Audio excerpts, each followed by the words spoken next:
احكوا لنا شباب كيف جبناكم لعنا؟ تفضل مجد.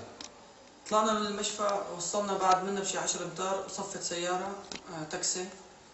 نزلوا منا 3 شباب، قالوا لنا لا تخافوا ولا شيء، بدنا ناخذكم بس لأنه في شغلة إنسانية. بالشام خطفوا سرفيس من النبك، في عالم من النبك ومعهم طفل عمره 1.5 سنة. خطفوا الشاب لأنه خاطفي له الجيش، أخوه العسكري خطف المدنية. عودوا قالوا لنا بدنا ناخذكم لأنه يعني الجيش الحر خاطف اخوه هذا اللي خاطف للخاطف النبكاوية.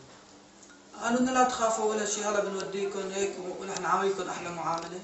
أخذونا قعدوا معنا بالسيارة، صاروا يسألونا شو بتشتغلوا هيك، قلنا لهم بنداوم بالمشفى هون، طلاب سنة أولى. سألونا عن أسمائنا، جاوبناهم هيك وما في لا ضربونا ولا شيء، طلعونا مشينا هيك، فتنا أخذونا على المقر، قعدنا ومعاملة كويسة ولا شيء، بعكس ما كنا نسمع عن الجيش بتاتا إنه لا ضربونا. نحن فكرنا أول شيء بدهم يضربونا وخلص قتلونا ومشي الحال، ونحن بالعكس أول ما وصلنا عطونا نحكي مع أهالينا، طمناهم عنا وما ضربونا ولا شيء، بردانين ما بردانين وكل شيء هيك.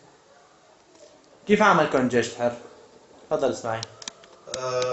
بعد ما رحنا واخذونا وقعدونا ببيت وكذا وصاروا اخذوا الصبايا على جنب والشباب على جنب، وصارت الصبايا تبكي وكذا.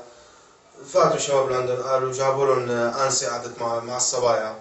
بعدين صارت الصبايا تبكي، بتعرف بنت بتضل خايفه وكذا انه هلا يصير علينا شيء، مثل ما كنا نسمع اغتصاب وما اغتصاب وكذا.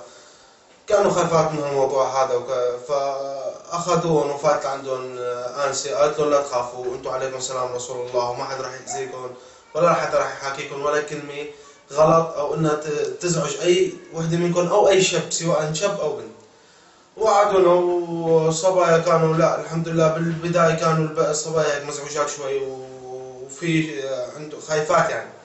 بعدين لا تغيرت معاملته للشباب يعني والشباب يعني نحن والبنات لا شفنا كل خير هون وما حدا اذانا يعني. حتى نحن سواء البنات كانوا معنا بالسرفيس يوميا نحن وشنا بوشهم وكذا.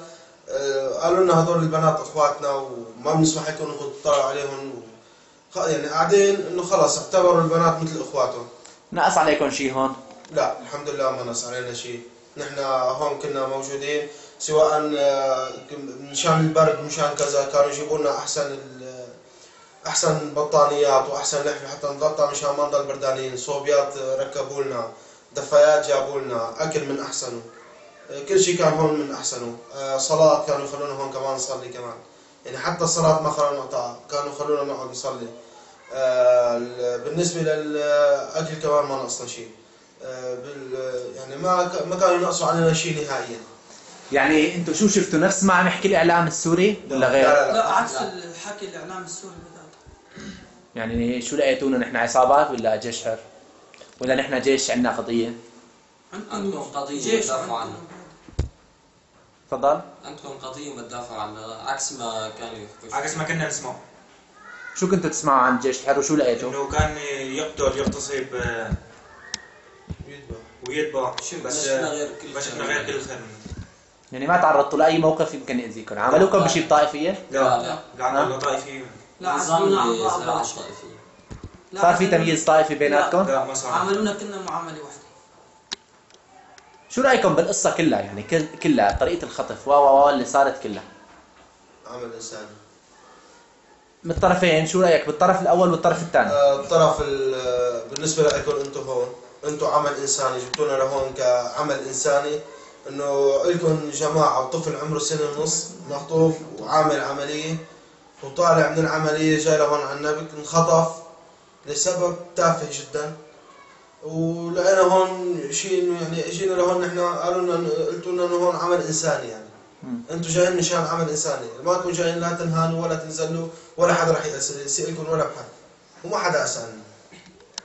شو رايكم بالنظام السوري بعد ما شفتوه انتم شفتوا عشتوا معنا فتره طويله وشفتوا، شو رايكم؟ النظام السوري كان زارع لنا فكره براسنا عن الجيش الحر غير الفكره اللي شفناها خالص. فكره معروفه انه هدول اذا خطفوا واحد ارهاب وبيقطعوه كل شيء وبيغتصبوا البنات وهيك، طلع عكس هالحكي بتاتا هيك. خطفوا البنات وما حكوا شيء وخطفونا إلنا. مم.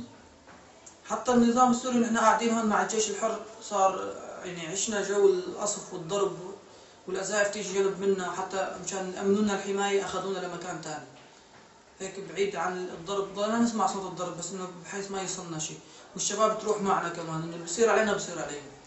كانوا يبدونا إلنا يطلعونا وينفذونا وهن يضلوا معلش. وهن يسهروا برا ونحن يخلونا ننام. كنا ننام بالغرفة والشباب الحارس يناموا برا. يناموا برا بالليل يسهروا علينا.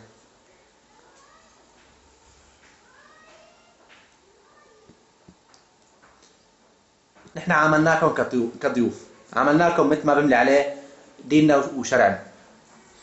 وإن شاء الله تكونوا استفدتوا من هالفترة اللي قعدتوها وتنقلوا الصورة الحلوة اللي شفتوها. وإذا شفتوا صورة مو حلوة يا ريت تنقلوها، يعني أي شيء شفتوه حلو ولا مو حلو تنقلوه، تمام؟ لأنه أنتوا السفراء تبعاتنا وأنتوا ربكم.